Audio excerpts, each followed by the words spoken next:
सिर्फ इसलिए कि एक लड़की मोटी थी। उसके बॉयफ्रेंड ने उसे छोड़कर उसकी ही बेस्ट फ्रेंड से रिश्ता बना लिया। इतना ही नहीं, शादी में बुलावा भी भेज दिया। दिल तो टूट चुका था, लेकिन मैरी ने हिम्मत दिखाई और शादी में चली गई। वहीं से उसके जीवन में एक नया मोड़ आया। वहीं पर उसकी मुलाकात एक नए लड़के से हुई जो कभी बॉक्सर रह चुका था और दोबारा रिंग में लौटने का सपना देख रहा था। उस रात लड़का थोड़ा ज्यादा पी गया और नशे में दोनों के बीच की दूरी अचानक कम हो गई। अगली सुबह मैरी सबसे पहले उठी, बड़े प्यार से मेकअप किया ताकि जब वो जागे तो उसे उसकी सबसे खूबसूरत झलक दिखे। लेकिन उसकी उम्मीद के उलट लड़के को ये मेकअप पसंद ही नहीं आया। मैरी को लगा शायद उससे ये रिश्ता आगे नहीं बढ़ाना, लेकिन तभी लड़के ने कहा, अपनी चाबी यहीं छोड़ देना, मैं तुम्हारे साथ ही रहने आ रहा हूँ। ये सुनकर मैरी की खुशी का ठिकाना नहीं रहा। उसे लगा आखिर उसे कोई ऐसा मिल गया जो उसे सच में चाहता है। उसने खुद को पूरी तरह इस रिश्ते में झोंक दिया। उसे पता था कि बॉक्सिंग उसका सपना है, तो उसने अपनी सारी जमा पूंजी निकालकर चोरी छिपे उसके लिए एक टूर्नामेंट में नाम लिखवा दिया। जब लड़का खुशी से उसके पास आकर ये खबर सुनाने लगा तो मैरी ने ऐसे रिएक्ट किया जैसे उसे पहली बार पता चला हो। उसकी खुशी सच में दिल से थी। बॉयफ्रेंड का वजन कम कराने के लिए उसने खुद उसकी पूरी डाइट संभाली। पैसे न होने के बावजूद भी उसके लिए झींगा मछली जैसे महंगे खाने खरीदती। ऑफिस खत्म होने के बाद भी वो सड़कों पर फ्लायर बांटकर एक्स्ट्रा कमाई करती ताकि घर का खर्च चल सके। हर रात थक कर चूर हो जाती, लेकिन जब भी उसे सामने देखती सारी थकान गायब हो जाती। आखिरकार दोनों की मेहनत रंग लाई और वो लड़का अपने टारगेट वेट तक पहुंच ही गया। खुशी में वो लड़का मैरी को गोद में उठाकर घुमाने लगा। उसे ये भी एहसास नहीं हुआ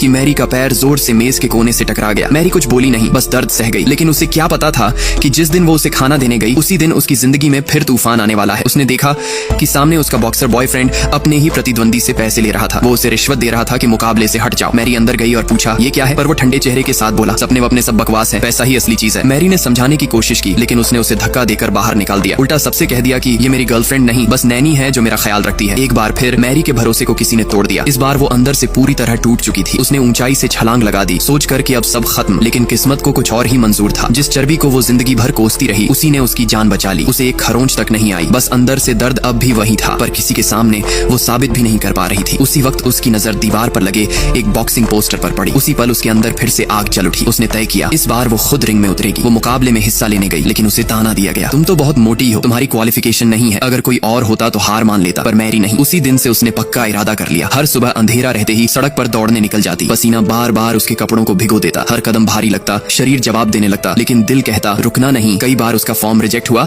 लेकिन हर बार उसने खुद से कहा एक दिन जरूर होगा। पूरा एक साल बीत गया। उसका वजन 210 पाउंड से सीधा 110 पाउंड पर आ गया और आखिरकार उसे मौका मिला रिंग में उतरने का। इस बार वो किसी के लिए नहीं, सिर्फ खुद के लिए लड़ने वाली थी, ताकि दुनिया को दिखा सके कि असली दम किसमें है। उस दिन मैरी ने उस लड़के को नहीं, अपने पुराने कमजोर रूप को हराया। अब सवाल तुमसे है, अगर तुम मैरी की जगह होते क्या तुम भी दोबारा उठ पाते? हाँ या नहीं? जवाब कमेंट में देना।